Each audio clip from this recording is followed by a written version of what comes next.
విజయవాడ సెంట్రల్లో ఈసారి ఎవరు గెలవడానికి అవకాశాలు ఉన్నాయి? వైసీపీ తరపున వెల్లంపల్లి శ్రీనివాస్ గారు పోటీ చేస్తున్నారు. టీడీపీ తరపున బోండా ఉమ గారు చేస్తున్నారు. సో ఇద్దరిలో గెలుపు అవకాశాలు ఎవరికి ఉన్నాయి, ఎవరి బలాలేంటో చూద్దాం. ముందుగా వైసీపీ అభ్యర్థి వెల్లంపల్లి శ్రీనివాస్ సంగతి తీసుకుంటే ఆయన అయితే గడిచిన ఎన్నికల్లో విజయవాడ వెస్ట్ నుంచి గెలిచారు. ఈసారి విజయవాడ సెంట్రల్లో పోటీ చేస్తున్నారు. సో ఈయనకు కలిసి వచ్చే అంశాలు వైసీపీ అమలు చేసిన సంక్షేమ పథకాలు, అలాగే జగన్ మీద రాయిదాడి జరిగింది కూడా ఇదే నియోజకవర్గంలో.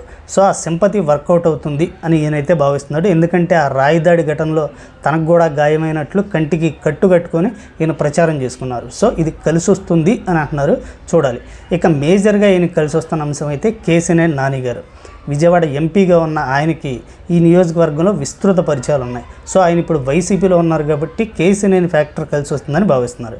ఇక మైనస్ల సంగతి చూస్తే ఆ నియోజకవర్గానికి ఆయన కొత్తగా ఇవ్వడం, అలాగే వైసీపీ మీద ఉన్న వ్యతిరేకత, అమరావతి రాజధానికి దగ్గరగా ఉండడం, అమరావతి రాజధాని వైసీపీ నిర్వీర్యం చేసిందనే టాక్ బలంగా ఉండడం కూడా ఆయనకి మైనస్గా మారుతుంది. ఇక బోండా ఉమా గారి సంగతి చూస్తే ఆయన 2014లో గెలిచారు, 2019లో ఓడిపోయారు ఇదే నియోజకవర్గం నుంచి. అయితే 2019లో చాలా స్వల్ప మెజారిటీతో ఓడిపోయారు.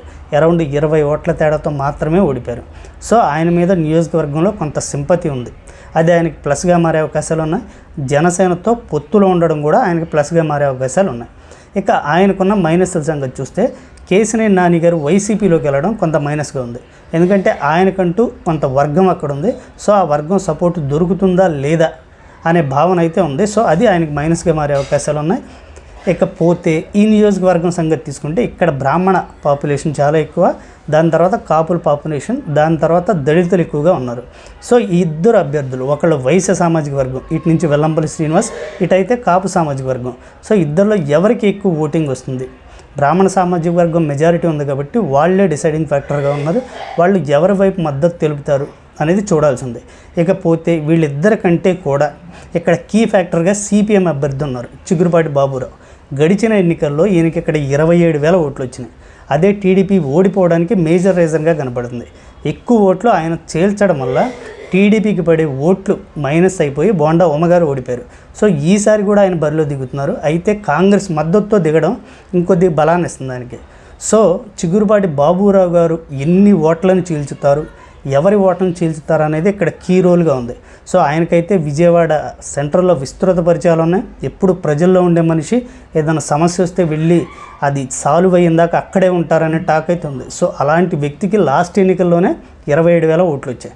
సో ఈసారి అంతకు మించి సాధించే అవకాశాలు కనపడుతున్నాయి కేవలం కాంగ్రెస్తో పొత్తు ఉండడం వల్ల. సో చిగురుపాటి బాబురావు గారు ఎవరి ఓట్లు చీల్చుతారు అనే దాని మీదే ఇక్కడ విజయ అవకాశాలు అయితే ఆధారపడి ఉన్నాయి.